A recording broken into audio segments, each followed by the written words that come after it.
মানুষ ভালোবেসেছে, তাই কি ভালোবাসা মানুষের, এবং বলেছে যে মানুষ যারা দুষ্টু তারা স্যারের পিছে লেগেছে, এই পিছে লেগে কোনো লাভ হবে না।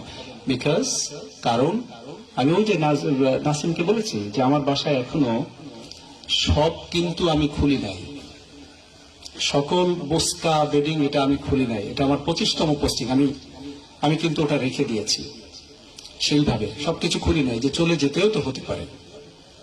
And I am ready to go, আমি কিন্তু যাওয়ার জন্য প্রস্তুত, যখন বদলি হবে চলে যাব, কোনো সমস্যা নেই। কিন্তু যতটুকু সময়, যতটুকু সেকেন্ড আমি থাকবো, এই সেকেন্ডে আগামীতে যে নির্বাচন এখানে হবে, যদি শেষ একজন মানুষও থাকে সেই মানুষটি আমি। যদি সকল পুলিশ, যদি সকল সেনাবাহিনী সবাই যদি চলেও যায়, আমি এতটুকু পরিমাণ বিচলিত নই যে আমি থেমে যাব। আমি একা হলেও সেদিন আহ্বান জানাবো, যদি কোনো একটা গ্রুপ তারা গিয়ে ভোট দখল করতে যায়, তাহলে আমি অপর গ্রুপকে অন্তত আহ্বান জানাবো যে এবার আপনারা আমার হয়ে রক্ষা করেন ভোট সেন্টার। পারবেন না আপনারা ইনশাল্লাহ? My pen is not to be sold, আমার কলম বিক্রির জন্য নয়, ঠিক আছে? কারণ আমি আমার জনগণের ট্যাক্সের টাকায়, ওই কটা টাকা দিয়েই আমি চলি, এবং ওই টাকার সাথে আর কিছু সম্মানই পাই, মাঝে মাঝে পরীক্ষার সম্মানই বা কোনো সভা সেমিনার মিটিং হয়, টুকটাক কিছু সম্মানী আলহামদুলিল্লাহ সেটা অনেক আসে, ওর মধ্যেই আমি চলি।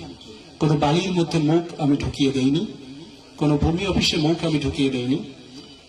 সুতরাং কারো কাছে মাথা নত হতে আমি এখানে আসিনি, জেলা প্রশাসক হিসেবে এসেছি, আপনাদের একজন কর্মচারী হিসেবে এসেছি, সেবক বা খাদিম হিসেবে এসেছি। আমাকে আপনি খুঁজে পাবেন আপনাদের চরম কষ্টের মুহূর্তগুলোতে।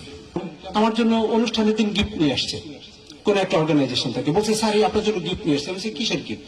তুই বলছে যে এটা আপনি সবাইকে দেন। আমি বলছি না, আমি কেন গিফট নিবো আপনাদের, আমি তো এখানে গিফটের জন্য আসছি নাকি? আমার ঘরে যা আছে তাই দিয়ে আমি বীর মুক্তিযোদ্ধাদের যত্ন করবো, ওনাদের সম্মান আছে না, তাই না? ওরা কেন আমি আরেকজনের কাছ থেকে সেই টাকা হারাম না হালাল সেটাকে আমি দেখেছি, আমি আমারটা জানি হালাল কি হারাম, আমি আপনারটা কেমন তো আমি জানি, আপনার তো আমি কিছু নিব না। এই ছোট ছোট যে কাজগুলো করছি, ওরা বলছে স্যার এগুলো কিন্তু এখন কাজে লাগছে, কারণ মানুষ বিশ্বাস করতে শুরু করেছে যে না, স্যারের কাছে গেলে ওরা ইনশাল্লাহ সৎভাবেই কাজটা করবে। আপনারা যেভাবে কল্পনা করেন সাহাবাদের যে জীবন, আমরা তো ওই জীবনের অত বড় মানুষ হতে পারিনি, তবে আমি আমার যদি প্রশাসনিক জায়গা থেকে ফলো করি সেটা আমার ওমরের মতো। গজল শুনেছে না যে প্রভু তুমি বলেছ রাসূল দেবে না, হ্যাঁ বলনি দেবে না ওমর, এটা তো আর বলেনি। ওমর কিন্তু এখনো আসতে পারে, পুরোটা আসতে পারে না হয়তো, কিন্তু তার কিছু কর্ম তো আমরা অনুসরণ করতে পারি না? ইনশাআল্লাহ আগামী দিনে আমি যে কয় সেকেন্ড থাকি, যে কয় মিনিট থাকি, আপনারা আমাকে ওইভাবে পাবেন, ঠিক আছে?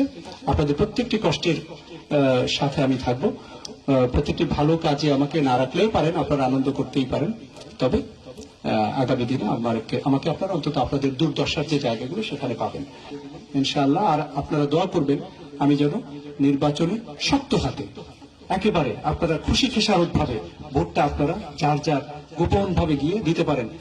কোনো মানুষকে আপনি কারো কথা শুনবেন, অনেক কথা হবে, ইভেন যদি কোনো অস্ত্রবাজ, কোনো চাঁদাবাজ, কোনো ধড়িবাজ, ধান্দাবাজ এগুলো যদি আসে একেবারে বেঁধে ফেলবেন। বেঁধে ফেলার পরে আপনারা যে কোনো উপায় প্রথমে ওদের ট্রাই করবেন ইনশাআল্লাহ।